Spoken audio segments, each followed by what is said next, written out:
बड़े समझौते होने वाले हैं इस साल दिसंबर में, और वो युद्ध सामग्री को भी लेकर है। S-400 भारत और ख़रीदना चाहता है। 5 का ऑर्डर दिया था, 3 मिल चुके हैं, चौथा भी शायद आने वाला है। उसके अलावा S-500 भी डेवलप कर लिया है रूस ने, भारत वो भी चाहता है।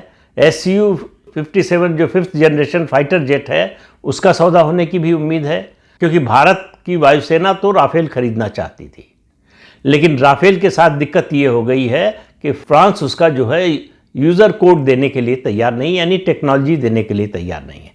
भारत अब ऐसी कोई युद्ध सामग्री, कोई मिलिट्री हार्डवेयर नहीं खरीदना चाहता जिसकी टेक्नोलॉजी उसे ना मिले। तो टेक्नोलॉजी ट्रांसफ़र पहली शर्त है और भारत में मैन्युफैक्चरिंग दूसरी शर्त है, और ये दोनों शर्तें रूस मानने के लिए तैयार है। तो Su-57 का सौदा होगा कि नहीं, ये तो दिसंबर में पता चलेगा। लेकिन पाकिस्तान की हालत ये है कि वो मार खाता है, गिरता है, गिड़गिड़ाता है, फिर उठ खड़ा होता है और फिर कहता है कि नहीं लड़ेंगे। और ये सिलसिला पाकिस्तान का तब तक चलता रहेगा जब तक वो कई टुकड़ों में विभाजित नहीं हो जाएगा। इस समय हालत ये है कि पाकिस्तान का कोई ऐसा प्रांत नहीं है जहां शांति हो।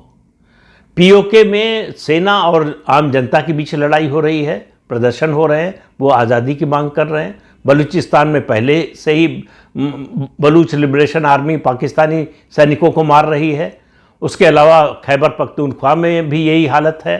अब अफ़गानिस्तान से उसने पंगा ले लिया है। पंजाब में भी प्रदर्शन हो रहे हैं। प्रदर्शन किस बात के लिए हो रहे हैं? उसमें कई लोग पुलिस फायरिंग में मारे गए हैं कि हमास और इजराइल के बीच में जो समझौते का मसौदा बना है, जो संधि प्रस्ताव है, उस पर सहमति पाकिस्तान ने क्यों दी, इसको लेकर वहाँ सरकार के खिलाफ प्रदर्शन हो रहे हैं।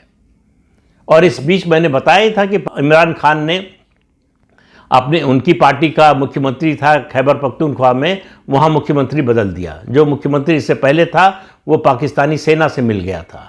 अब उन्होंने ऐसे व्यक्ति को मुख्यमंत्री बनाया है जो पाक सेना के साथ मिलकर काम करने को तैयार नहीं है। ये नई मुसीबत जो है पाकिस्तान की सरकार के लिए हो गई है।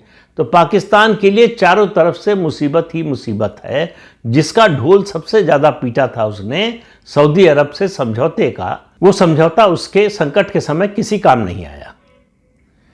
अब उस समझौते को लेकर जितना प्रचार उसने पाकिस्तान में किया था कि हम बहुत ताकतवर हो गए हैं, हमारे साथ अब सऊदी अरब की ताकत आ गई है, सऊदी अरब की जो सेना है, उसकी फ़ौज है, और उसके पास जो अत्याधुनिक हथियार हैं वो भी सब उसने अमेरिका से ही खरीदे हैं।